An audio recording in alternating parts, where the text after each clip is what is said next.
I'm Tom Stanton, and today I'm going to be talking to you about iodine. Iodine is something that we all need, but almost every diet is deficient in iodine. So the question is, why can't we get as much iodine as we need? Or why are we made to get more iodine than anyone can actually get on a normal diet? So, first, just a little bit about what iodine does for you and natural sources of iodine. So, iodine is important for your thyroid health, but it's important to know that you can get both too much iodine, and that's a problem, and you can get too little iodine. So, then we move on. Let's talk about some natural sources of iodine. Basically, the only natural source of iodine is seafood, either sea vegetables or some types of fish. But the problem with those, if you think about how early humans would have gotten those foods, the problem is that those foods, sea vegetables and fish, are very erratic sources of iodine. So some of them still have almost none, and some of them have the right amount, and some of them have way too much. So it doesn't seem like a very safe source of iodine when you consider that people wouldn't have known exactly how much iodine they needed or how much iodine was in the foods that they were trying to eat. On top of that, there's not a lot of good archaeological evidence to show that we were living near the shore and near the sea very often. We were most of the time we were inland creatures. So then you say, okay, well, how did we get that much iodine living away from the sea? So let's talk just for a second about other sources of iodine. If you're not talking about getting iodine from sea vegetables or from fish, how do most people get it today? Well, most people, it's supplemented in some way or another. So we figured out a while ago that iodine was a problem. We started putting it in table salt, iodized table salt. So if you use table salt, sometimes then you'll probably get enough iodine. On top of that, we also, this can be a problem for the farm animals. So, like chickens will be supplemented with iodine, or cows can be supplemented with iodine, and then the iodine gets into those animal foods, eggs, like milk or something. And also, milk can be a good source of iodine for another reason, which is that they actually can use iodine disinfectants to clean the udders of cows before they milk them, and some of that iodine can leach into the milk. I remember seeing this when I was a kid on a dairy farm. They would take this like dark brown liquid and like put it on the udder of the cows, and apparently that gets into the milk. So that's fun.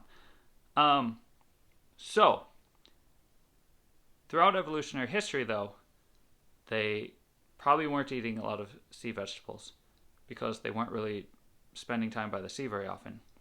They definitely weren't supplementing. So how did they get enough iodine? I think this makes sense in the context of humans eating root vegetables in a burnt habitat with the right type of gut bacteria. Something that I think is interesting to know is that carrots and potatoes can be a good source of iodine if they're grown in iodine-enriched soil. You say, okay, but early humans weren't enriching their soil with iodine. But they didn't need to. They didn't need to because a wildfire naturally enriches the soil with a lot of minerals.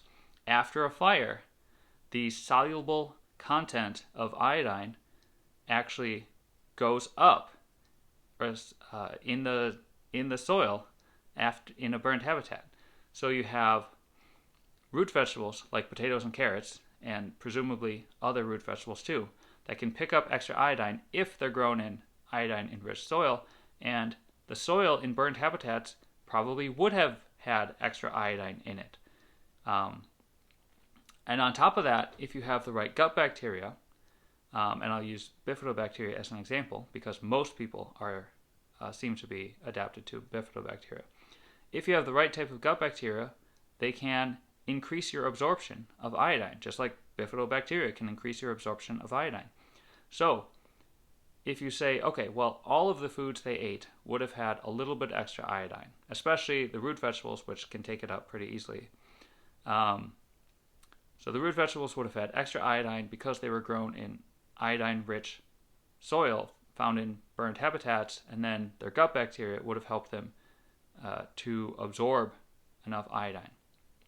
I think that's the most logical way to say that, most logical explanation as to why we need the amount of iodine we need, the exact amount of iodine we need, because people eating seafood can get too much of it or too little. And there is almost no other good source of it. So to me, this is the best explanation for why we need the exact amount of iodine we need, where we would have gotten it throughout evolutionary history, and why we can't get it today. So, if you're on a plant-based diet today, you might need to supplement with iodine or eat specific sea vegetables, because you can't, you probably can't just go to your local farmers or go to the people in your area and say, hey, we need to enrich the soil with iodine so that we can replicate the living conditions of early humans in East Africa. Like, you can't do that. It's not something that you as an individual can do. But if you're on a plant-based diet, you might be low in iodine because it's not really found in a lot of other foods, considering the soil that we grow foods in. So you might want to consider supplementing, I supplement, or eating specific sea vegetables. Simply because we have to find some way to replicate the amount of iodine we need, despite the fact that we're living outside of our original context. So, if you thought that was interesting, like the video, I will have other videos on specific nutrients that we need, how we would have gotten them throughout evolutionary history, and what you can do to get them today. I hope you like and subscribe, and if you're interested, leave a comment. I love responding to comments, both questions, concerns, anything. So, I want to thank you for watching, and have a great day. Bye.